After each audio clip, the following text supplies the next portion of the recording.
मैं मोहन राजभर, आप देख रहे हैं एबीएस न्यूज। गोरखपुर का एक प्रकरण पंकज सिपाही और डॉक्टर अनुज का जो पूरे नेशनल में हाईलाइट हुआ था और पंकज को रिहाई मिल गई है। गोरखपुर की जनता, संत कबीरनगर की जनता रोड पर उतर गई थी पंकज को न्याय दिलाने के लिए। हालांकि अब पंकज को न्याय मिल गया है, पंकज को रिहाई हो गई है, पंकज घर पे आ गए हैं।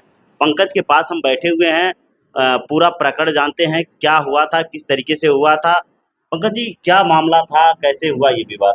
देखिए 3 अक्टूबर को हम गए थे पत्नी का इलाज कराने। पत्नी का इलाज कराया तो उन्हें अल्ट्रासाउंड के लिए लिखा। अल्ट्रासाउंड हमने कराया तो 1100 लिया हो। हम कहे सर हमारे वहाँ तो 800 में ही हो जाता है, यहाँ 1100 लग रहा है। कहा नहीं नहीं, यहाँ 1100 देना पड़ेगा। फिर हम कहे सर ज़्यादा है। उसके बाद तुरंत गाली दे दिया माँ की, कहा कि तुम हमारी फीस तय करोगे, कितना लेंगे। उसके बाद उसके बाउंसर सुन गए कि अंदर झगड़ा हो रहा है, तुरंत आके लगे हमको पीटने, 20-25 लोग मिलके। देखिए, यही बात था कि बाउंसर, एक डॉक्टर को, हॉस्पिटल डॉक्टर को जो भगवान कहा जाता है, बाउंसर रखने की जरूरत क्या होती है।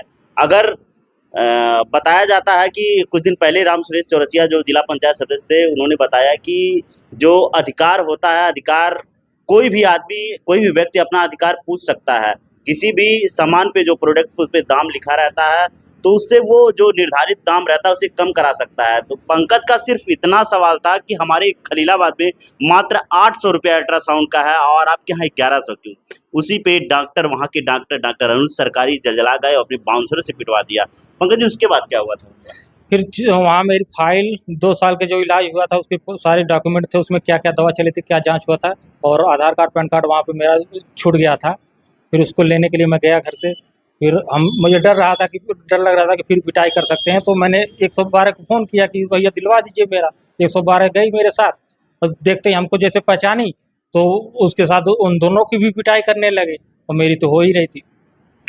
पंकज जी, पिटाई तो हो गई थी, लेकिन उसके बाद पुलिस आप ही को, आपकी पिटाई हुई, वीडियो वायरल हुआ, आप ही को जेल भेज दी। आपने तहरीर नहीं दिया उस समय? तहरीर मैं 3 अक्टूबर को ही दे दिया था। तहरीर दिया था, लेकिन तहरीर पे कोई कार्रवाई नहीं हुई। पहले तो उन्होंने बहुत तेजी दिखाई, जाके मेडिकल मेरा करवाए, कहीं कैसे सिपाही को मार दिए, तुरंत अब मुकदमा दर्ज करवा था। फिर ऊपर से कहीं से फोन आ गया, फिर कहे कि नहीं अब कुछ हो नहीं पाएगा, आप लोग घर जाइए। फिर 4 तारीख को जब घटना हुई तो मैं तो थाने पे बैठाया गया था, मेरी पत्नी तहरीर दी, उसके ऊपर भी कोई कार्रवाई नहीं हुई। पंकज जी, गोरखपुर मुख्यमंत्री का गृह जनपद है, इस तरीके से डॉक्टर का कृत्य क्या क्या दर्शाता है? डॉक्टर का कृत्य यही दर्शाता है कि मन बढ़ाई कर रहा है कि इतना इतना पैसा वसूल रहा है, उससे बोलने पे उसकी पिटाई की जा रही है। तो आपने देखा कि आप सोशल मीडिया के और मीडिया अखबारों में आपने देखा था कि पंकज के ऊपर किस तरीके से हमला किया गया था।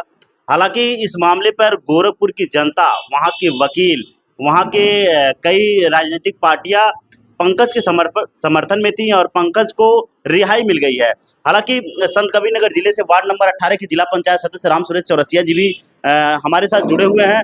इन्होंने भी निरंतर जिला अधिकारी कार्यालय से लेकर यहाँ मंझरेगंगा गांव तक भी इनका सपोर्ट किया है। खुल के सैकड़ों ग्रामीणों के साथ जिला अधिकारी कार्यालय पर भी पहुंचे थे और पंकज के समर्थन पे ज्ञापन दिए थे। तो इनसे जानते हैं, आज पंकज से मुलाकात किए हैं। सर, आज पंकज रिहा होके आ गए हैं, आपने ज्ञापन दिया था, आपके ज्ञापन आपका संघर्ष रंग लाया है, क्या कहना चाह रहे हैं?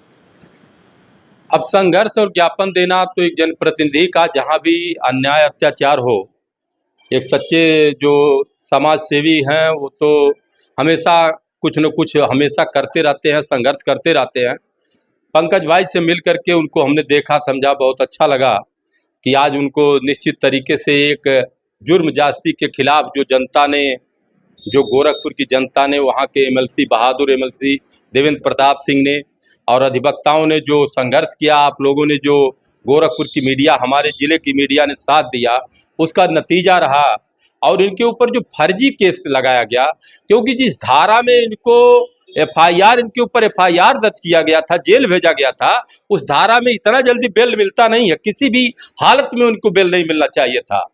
लेकिन वो धारा ही जो मनगढ़ंत तरीके से बनाया गया था, फर्जी मुकदमा लगाया गया था। और फर्जी मुकदमा लगाने की वजह से और अधिवक्ताओं का, जनता का दबाव की वजह से कोर्ट ने देखा, अपने संज्ञान में लिया। कोर्ट को संज्ञान में हमें लगता है पहली बार में ही दिख गया कि ये मुकदमा फर्जी और मनगढ़ंत तरीके से बनाया गया है, इसलिए इनको तत्काल जमानत मिल गई। और हम कहना चाहते हैं डॉक्टर साहब को कि किसी भी उपभोक्ताओं को इस तरीके से किसी भी मरीज के साथ ये सलूक नहीं किया जाता है। आज भी गोरखपुर सहित हमारे जिले में और सभी जिलों में तमाम डॉक्टर ऐसे हैं जो रोते बिलखते मरीज से अगर मिल लेते हैं, केवल बात कर ले, अपने स्वभाव उनका ऐसा है, इतनी मीठी बाणी है, इतने अच्छे स्वभाव से बात करते हैं कि आधा दर्द उनका खत्म हो जाता है। बहुत सारे डॉक्टर हमारे जिले में भी हैं, कई डॉक्टर हैं गोरखपुर में भी हैं कि जो रोड पर पड़े हुए लावारिस व्यक्ति का, जिसका कोई नहीं इलाज करने वाला, अपनी तरफ से इलाज करते हैं, अपने जेब के पैसे से करते हैं, वो डॉक्टर भगवान के रूप माने जाते हैं। लेकिन ये एक डॉक्टर हैं जो डाकू का काम किए, निहायत घृत कार्य किए, और 200-300 रुपये जो मरीज आपका 2 साल से आपको पैसा दे रहा है, आपके ऊपर विश्वास कायम किया 2 वर्ष से, और उसके साथ 100-200 की बात थी। आपको इस तरीके से बदतमीजी के साथ, इस तरीके से हैवानियत के साथ पेश नहीं आना चाहिए था। और बाउंसर और डकैत और ये गुंडा पालने की क्या आवश्यकता है?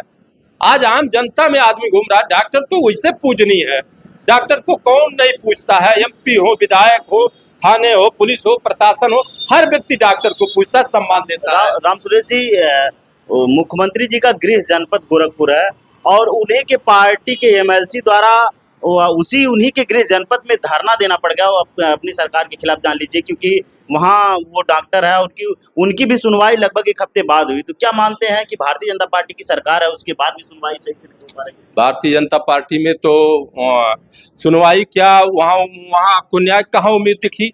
और जो आप कह रहे हो कि एक MLC नहीं है, बहुत बहादुर व्यक्ति हैं वो, चाहे जिसकी शासन सत्ता रही हो, जहां उनको अन्याय लगता है, वो सच्चे एक जनप्रतिनिधि हैं, सच्चे समाज सेवी हैं।